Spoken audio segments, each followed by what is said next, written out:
From worst to first, Matt Kenseth snaps a 36-race winless streak and picked the perfect race to do so. Hi guys, I'm Lauren Shehadi. We bring in Pete Pistone to recap the action from the Daytona 500. Pete, Kenseth started out dead last to start the race, so definitely a surprising win coming with an assist from Mother Nature. Let me ask you this. Some people say yes, some people say no. Is a rain-shortened win tainted in any way? I don't think it is, Lauren. We've had other drivers win this race and other races, the Indy 500, the Daytona 500, with Mother Nature unfortunately intervening. Michael Waltrip won this race in 2003 when it was rain-shortened. He's still in the trophy as a Daytona 500 winner. So I don't think it is. It's just unfortunately the nature of this sport. We have really no choice but to shorten things when we get past the halfway mark. It's official, just like when we get 5 innings in a baseball game. So I don't think Matt Kenseth's win is tainted at all. Okay, Pete, let's talk about pre-race hype. No one was talking about Kenseth all week, but he was in front when it counted. Would he have been a contender had the race gone the distance?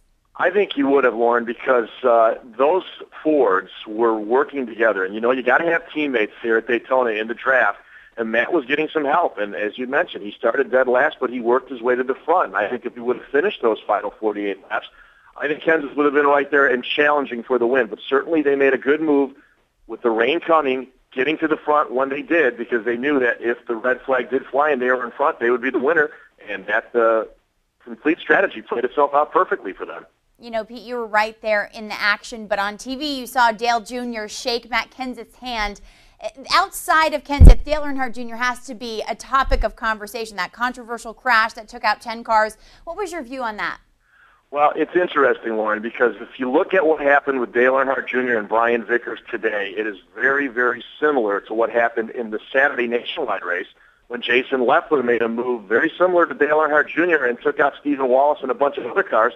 Jason Leffler got a 5-lap penalty for that. NASCAR didn't think that Dale Jr.'s move was anywhere near that and did not penalize him for aggressive driving. But I can tell you, a lot of drivers and a lot of people in the garage area think Dale Earnhardt Jr. was very frustrated. He had 2 miscues on pit row.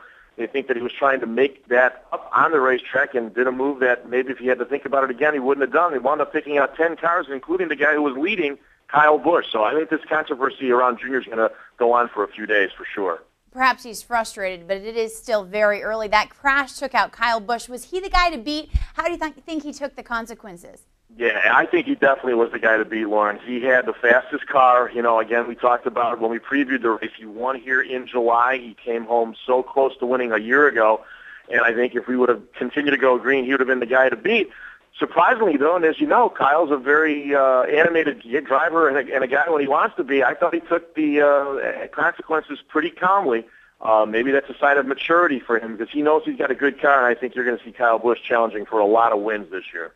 Okay, a lot of wins this year. What kind of start does this give NASCAR and what we all know is a very critical season, Pete? Yeah, we knew that we needed a good start to the season, Lauren, from all the things that went on in the offseason, and NASCAR wanted to get off to that great start in its biggest race of the year. I think, unfortunately, the rain ending the race early probably put a damper on some of that excitement, but we had the big controversy with Dale Jr. We had some exciting racing. I think that Dale Jr. controversy will keep people talking and keep the buzz around NASCAR going till we go to race number 2 out in Fontana, California next week.